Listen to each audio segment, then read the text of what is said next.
Welcome, everyone, to another edition of Overseas Dimes. I'm your host, as always, Rich Quinones, and we are coming at you live not only on the YouTube channel, but of course, listening in our very good friends, Channel 82 in Bermuda, and just absolutely thrilled to get my guy on, of course, Pro Hoops head coach Freddie Zamora. And not only is he coach, but he's an author, he's a writer, he does player personnel. I mean, he's got ties, he's got connections, he's overseas, he's all over the place. And I know he's running around with his beautiful family, but he decided he's going to run the floor with me for a couple moments on this edition of Overseas Dimes. What's going on, Coach?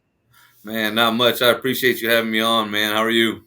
I'm doing very well. I appreciate it as always. And, the show itself, it's kind of like a fast paced 20, 25 minutes where we talk a lot of overseas, right? Because Mm. I think the growth of the game overseas has been exponential.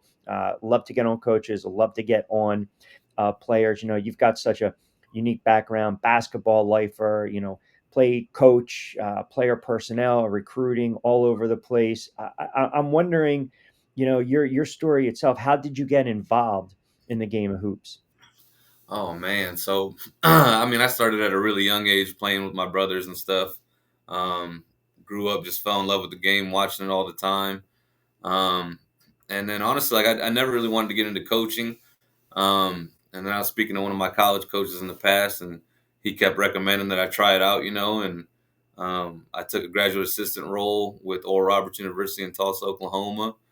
Um, and then from there, man, I just feel like every year it's just been, in a good way, something else. And I always love trying new things, and I love, challenging myself. And I've been fortunate to be able to coach, like, on a lot of different levels. And like you said, just connections by meeting a lot of people and doing good by people. And it's kind of just led me to here, to where now, like, I'm just super involved with overseas basketball. I, in a sense, watch it just as much as I do U.S. basketball, because I just like seeing the different styles of play and different ways that different markets get down and how coaches Right. coach, and it's just really cool to see.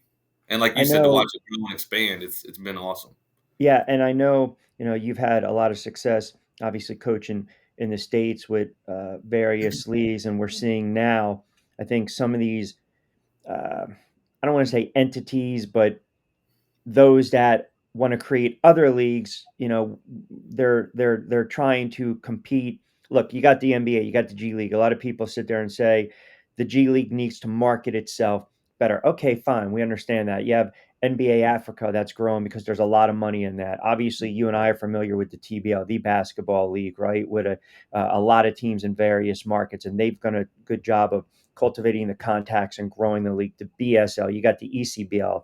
I told you a lot of these teams now jumping from the TBL, revamped USBL, which was very popular and huge years ago back in the day. I know everyone wants to kind of create a league, and it's hard to do it in the States, but I also look at what's going on overseas. And if you can kind of get the right fit, the right country, the right area, it's okay if you have two, three, four leagues, because I feel as though it's I don't want to say it's more popular, but I feel as though there's more players that are actively engaged. And plus, you've got an opportunity to poach the US players to go play over there. So, like, kind of a loaded question. When you look at what's transpiring in the States and then some of the leagues overseas, what are your overall thoughts on that? Do you see more growth here or more growth over there? Mm. I feel like internationally, like you said, there's just different tiers in different countries, like there's obviously your entry level roles, your mid tier, your high tier. And as you said, like kind of in the US, it's like NBA, NBA G League, and then to me, in a sense, it's kind of just like all the semi pro leagues, whether it's Yep. TBL, I mean ABA, Yep. all those, and it is cool to be able to watch them, like let guys continue their careers. And um, as you said, if the team's really good at marketing and actually good at getting these guys their, some solid quality film and quality stats to use, it's very, very helpful. I think the problem is not enough teams do that for their guys, um, and that's what makes it a little bit tough. Because like dealing with all these athletes and agents and owners and stuff from all over the world, Some look at our leagues here in the US as like credible and oh, they got good film and they have good stats, like good talent competition.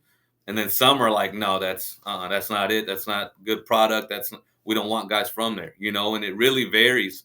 And I think that's what makes it really hard is because it's not across the board in all these leagues, is what I'm saying. Like, again, there are teams, as you know, that do this the right way. But I think until the league can do this fully across the board to where everybody has high quality live streams and high Yes. quality stats, like with what you do, it's extremely vital and important to be able to have that, especially for these athletes. But um, I don't know. It's a little bit different internationally though because, like I said, they all have their tiers, and they've all been going on for some amount of years. But I think what's really cool about that from the international standpoint is like you're able to stack seasons, is what we call it. So like Okay. for example, if a guy goes to Mexico and he plays in a certain league, that league won't run into or that league will run into the next league to where like if he's good enough, yeah, you get to stay in Mexico for another 3 or 4 months and probably make a little bit more money in a better league.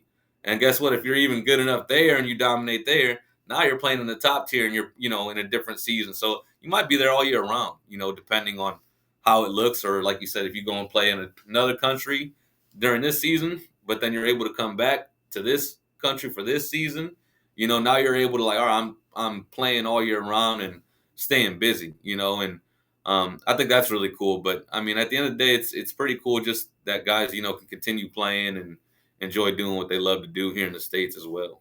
I think you brought up a couple points, really good points of interest, right? Because Mhm, the leagues, in the states, some of these semi-pro leagues, lower tier leagues, they do run against each other. I mean, they mhm, bleed over, right? And then, like obviously, the TBL now the USBL they'll start in March, so it's a March, April, May, June-ish kind of run. Then you might get some summer league stuff going on, different markets, mhm, outside Jersey Shore, JSBL or, guys running in New York or down in the DMV, Delaware, Maryland, Virginia, Washington area, right? Then all of a sudden you got October and then you got, I believe, the ECBL, the ABA, so it's like you know they're competing with each mhm. other, right? And that can be a good thing, but also it kind of limits players if they're not running concurrently, as you mentioned. So you're over and saying you're playing with SEPA Pack and you're playing in one lower league and you run for 3 months, and then all of a sudden come March, hey, this other league's going to start in April, May, June. You're getting a ton of reps.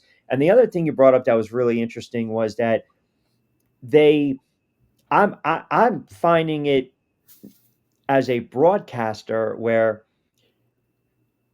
some leagues will look at leagues you're calling games for, and I don't take it personal. I'm just like, hey, let the work speak for itself. But it's almost like they're discrediting you, Yeah. Oh almost, yeah. if that Oh makes yeah. sense. And it's like if I'm a player, that's kind of I would not like that. I would be agitated and aggravated by that because if you're a good player, you're a good player. It's maybe there's certain circumstances why you might be playing in some of these leagues. Maybe you're coming off an injury. Maybe, you just got Yeah. married or your wife, you had a kid or you had to work a little bit and you're trying to get the rust off. And I just think sometimes that's a crappy way to look at it. But I thought that was an interesting point that you brought up. Yeah.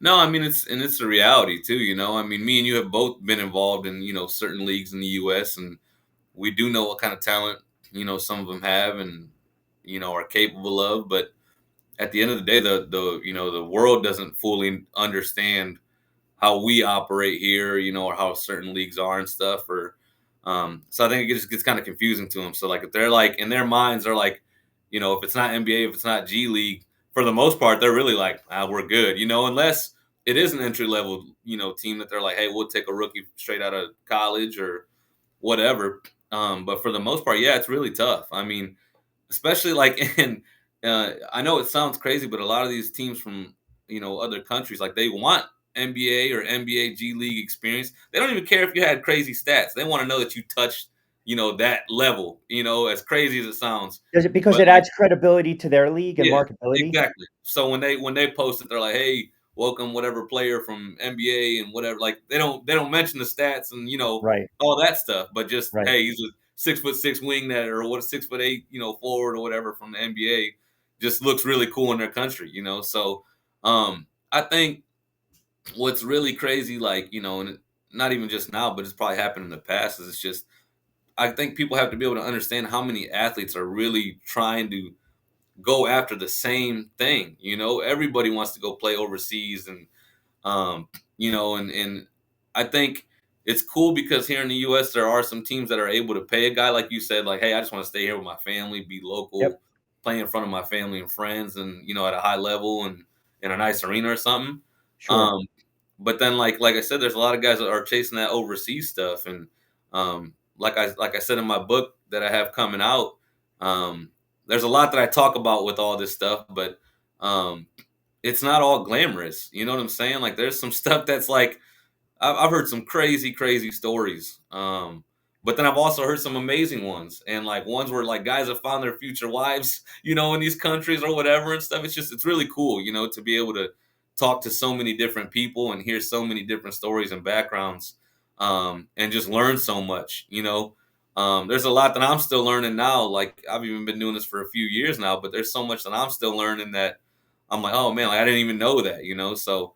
Um, it's just really cool in general, man. I love watching guys get their opportunities, whether that's here or internationally. But kind of back to what we were talking about, it's just the quality of film and the stats are Yes. so vital for these guys, man. Like, I tell them that's like money for real. If you're gonna go to an overseas team and don't go over there and just say I hooped in wherever. Like, what are you getting from that? You know what I'm saying? Because yeah, it's cool to say you went and hooped in this country and whatever, but like if you're really trying to make a career out of this, that film and those stats are everything.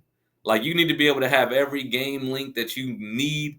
It needs to be crisp, look clean. No Your music in the stats need to be background. Yep, yeah, yep, your stats need to be FIBA, so yep. that it's just you have your stuff all in one place, and you can click it, copy paste to whatever agents, coaches, and like even market yourself. I mean, it's crucial. It's crucial, and I think a lot of guys, I shouldn't say a lot of guys, a lot of people in general, I don't think understand like the kind of work that you do, Rich, and in helping these guys, be able to take those steps and get to where they're trying to go. Well, I appreciate that. Again, Overseas Diners with Q, Rich Quinones here. Freddie Zamora, kind enough to join us.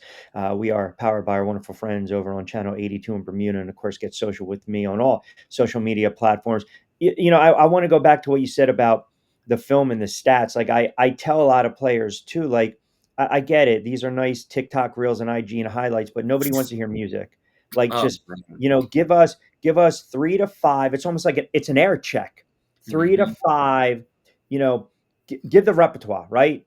If you're a yeah, stretch four, if you can rebound, if you're a high flyer, if you run the floor, yeah, if you're a great defensive, you know, showcase your strengths, right? And then do it yeah, properly. Be professional about it. Let me see that resume. Have it typed up, right? And you can even put on there, strengths and weaknesses, and yeah, what you're looking to gain by going overseas, as you said, not just for again, for someone like me who broadcast, who's been doing this pretty much over 20 plus years. I mean, it's my life, as you know.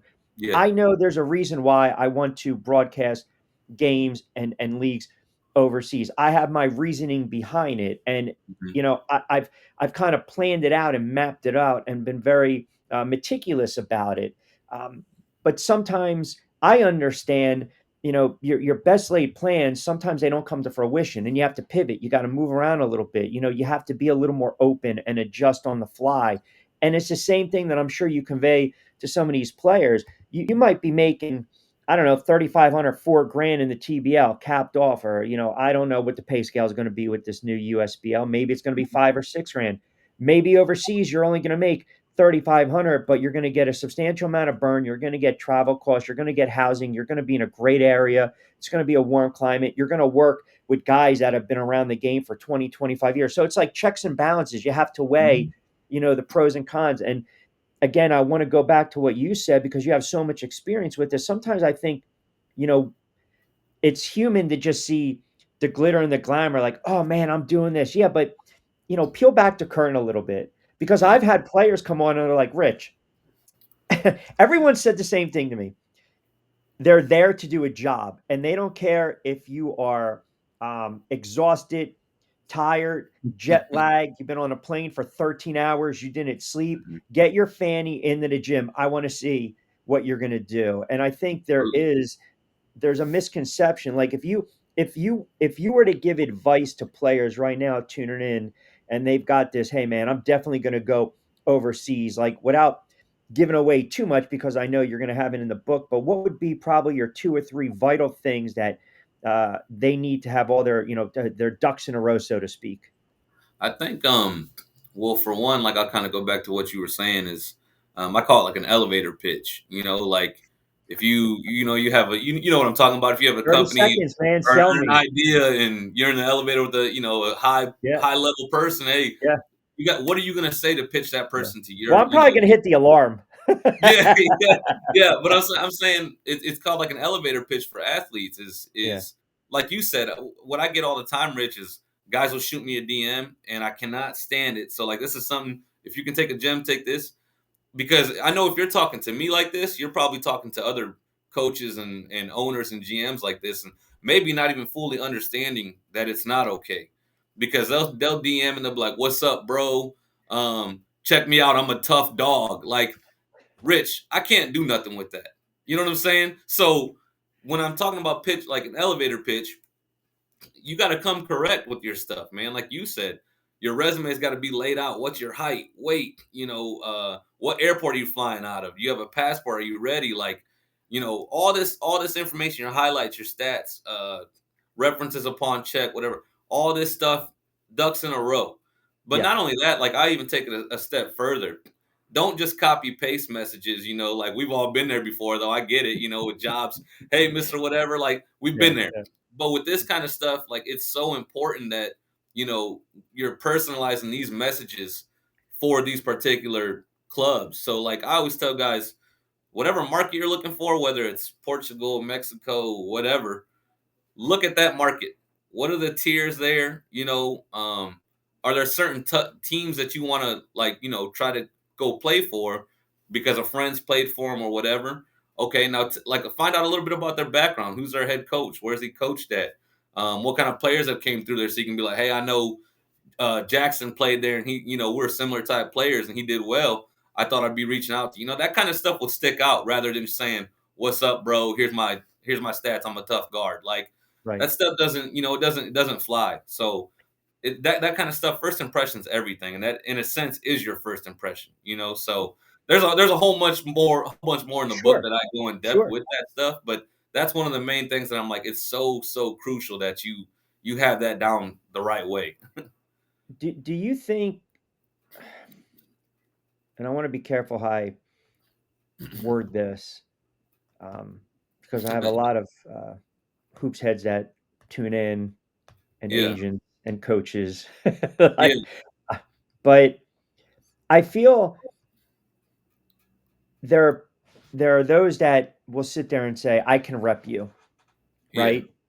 And at the end of the day, they're not really repping the player. They're repping themselves, and they're kind of using the player as bait to maybe get what they want down the road.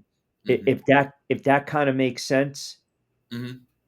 Um, and I'm wondering, you're kind of like a conduit, like you can kind of direct because you've got so many connections and ties. Like, what is there a red flag a player might, wanna, kind of take a step back? All right, this could be a potential red flag.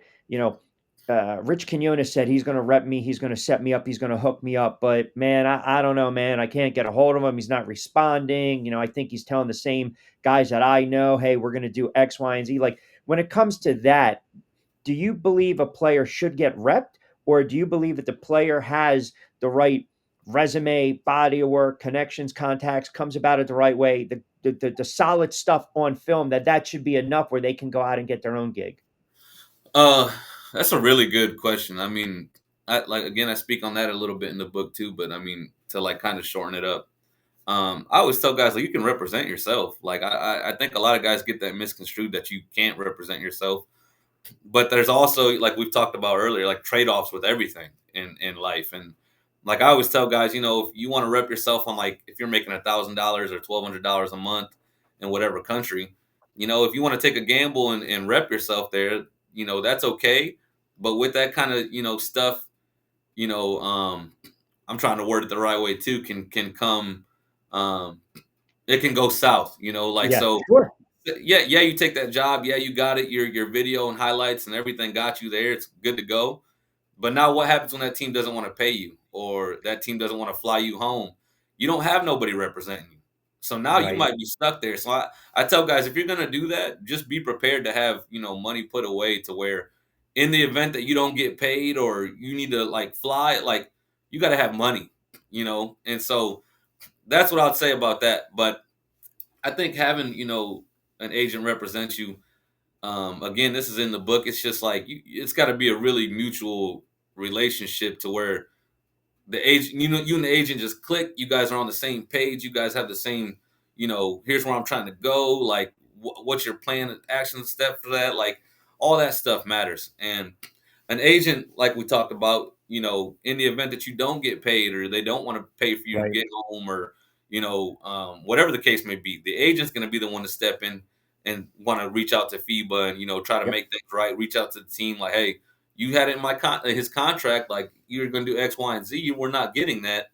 They're the ones doing that so that you don't have to. So, like I said, I tell guys, it's really at your own discretion, but um, it's like I said, it's at your own discretion. If you want to take a gamble on yourself on an entry level type job, you can do it, but you got to be prepared for, like I said, if you don't get paid or if they don't want to take care of you.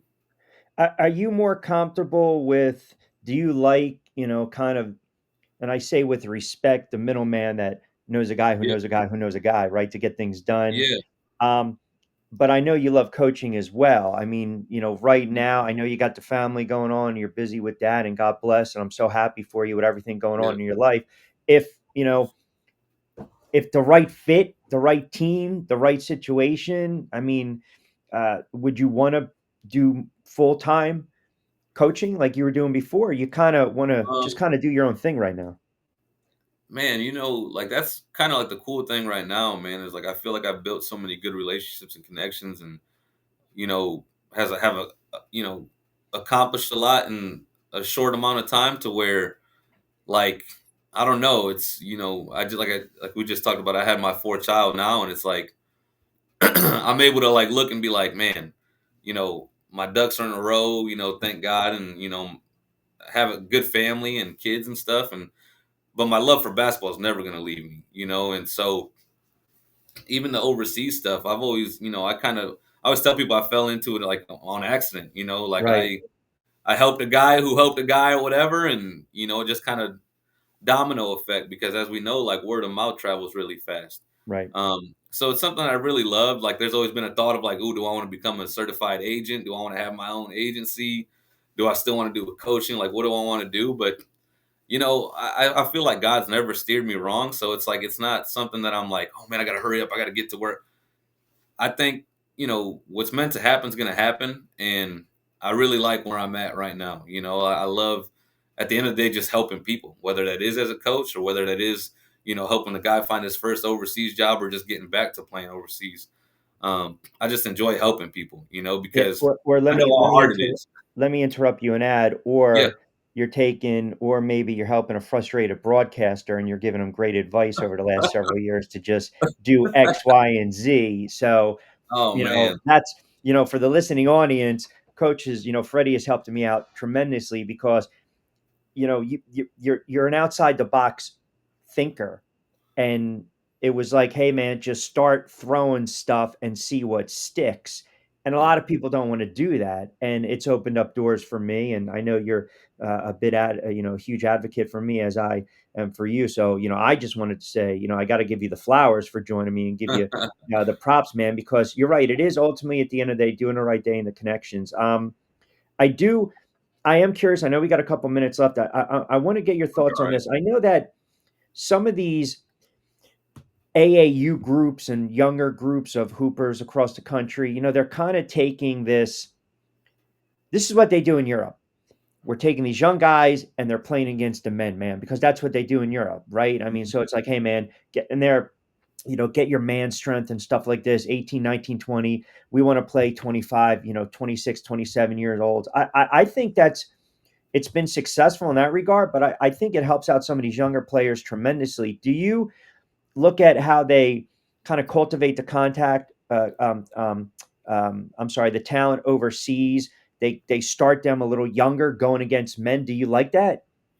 I do, man. I do. I think what's kind of crazy in the US, to be honest, like I always talk to one of my buddies that's been in the coaching industry for a while too. Like we always talk about it now though, is like I feel like we're in a sense a little bit lost. Like whether that's, obviously with all the NIL stuff going on and Of course. NCAA, like I feel like there's so much going on that it's getting ourselves confused. We're like, all right, well, now you can accept a G League guy to come back, and that's never been allowed. So it's like Right, there's right. so many things going on to where, like we talked about with overseas, their stuff's been set and it's been producing, and I mean, you're slowly starting to see more international players taking over the NBA here in the US. So it's like, Sure. or I mean, they're even trying to expand over into the Europe market, as you know. So it's like to see that style of play and everything. I really I think you hit it perfect. Like over there, there's young guys, young men playing against grown men at an early age. For example, like Luka Doncic. Um, Right, right. but like as you know, and any other hooper knows, like when you go to the playground, which a lot of people are afraid to do that anymore. But when you went to the playground, or whatever, and you're going to play hoops with grown You're men, going against the old heads. you either hold your own or you don't get on the court. And if you lose, you Right. don't get back on the court.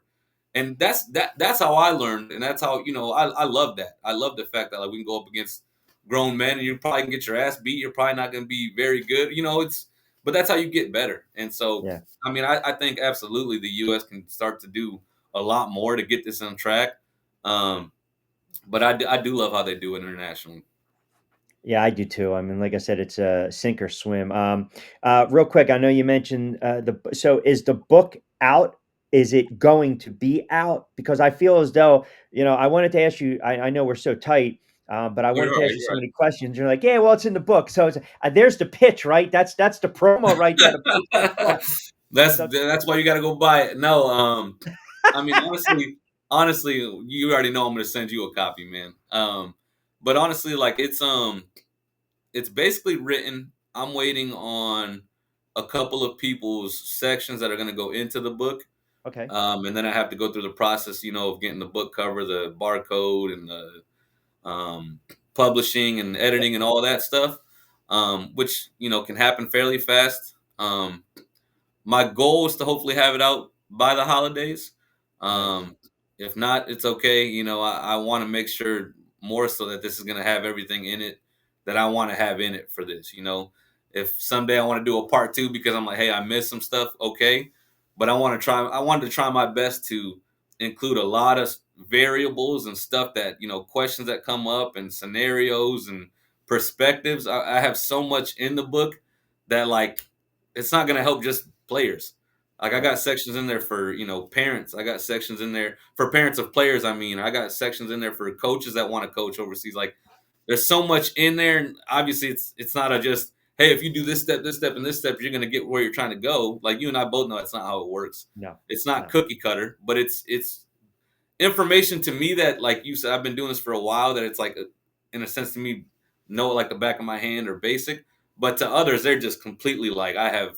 Where do I start? I don't know what to do. Who do I talk to? Rightfully so, because it's a lot. Yeah. Um, but I mean, like I said, I want to get it out as quick as I can. But like I said, I have so much good information in there, man, and a lot of good insights in there, from people, like I said, from all different types of areas, that I think is going to be really, really valuable and cool for the reader, man. Fantastic, man. I look forward to getting that copy and diving into it and taking a lot of notes for Got you. myself. Where did you want to push anything on social? If people want to get in contact with you on social media, if they had any questions, go ahead. Yeah, I mean, I think on Twitter is like Coach Fred Zamora. On Instagram, Coach Freddie Zamora. Um, Instagram is probably like the best way to reach out to me if you need to for via DM. But then like the book page is called Passport and Pivot. Um, Nice. I just got the Instagram page up and running for that too as well. But Outside of the book for that, that's going to be like its own entity, and I have a lot of really cool things coming to that too as well that I'm excited to share to people when the time comes. But there's a lot of cool stuff that I plan on doing with that as well. So they're more than welcome to follow that too as well, and hopefully get this thing launched soon. Well, listen, you're doing fantastic, and I can't thank you enough for all the sound advice that you have given me over the last several years. It's priceless. It's grand, beyond grateful for it. And like I said, if I'm in an elevator, my pitches, I'm gonna hit that emergency button. I'm gonna yap you to death. So, but Oh, man, no, it's mutual, man. I mean, like even having me on here, I appreciate it too, man, and I appreciate your friendship, and I think it's cool how we just kind of connected, and yeah, over the last couple of years, yeah, we just send each other texts, hey, how you yeah. doing, man? What's going on, and it's just cool how we bounce stuff off of each other, and it's cool to see you continue to progress and do what you do best, So it's like I always tell you, even in text, man, just keep doing what you're doing because Thank you. I'm hoping someday I see you and you're doing live streams from some league that I'm like, man, that league's sweet. So, um, it's just a matter of time, man. I really appreciate your craft and what you do for players, like we talked about earlier. A lot of these guys need really quality live stream and commentating because that's a whole nother thing too. But like even the commentating, man, on live streams, it can be dull or boring. Like that's what I love that you sent me your stuff and I was able to watch it Thank and you. engage and you're knowledgeable, like all that stuff matters. It matters a lot, and I hope for the listeners listening to this that they can understand how much that stuff is of value for them. Well, as we say, hey, the check is in the mail, brother. Yeah. Um, all right, we got to start wrapping it up. Don't forget, we always thank our good friends over in Channel 82 Bermuda. Give them a follow on social media platforms. You can catch Overseas Dimes not only on the YouTube channel, Amazon, also Spotify, Apple, and our guy, Coach Freddie Zamora, nice enough, kind enough to join us. Brother, I appreciate you running the floor with us and joining us on this edition of Overseas Dimes. Thank you so much. No problem, man. Thank you, and thank you to all the listeners, man. Thank you guys. All right, guys, as always, we will talk to you next time courtside. Don't forget to check out Channel 82 Bermuda. You can catch me Monday to Friday on Q, 4 to 6 on the YouTube channel, and of course on social media at Rich Q on Q.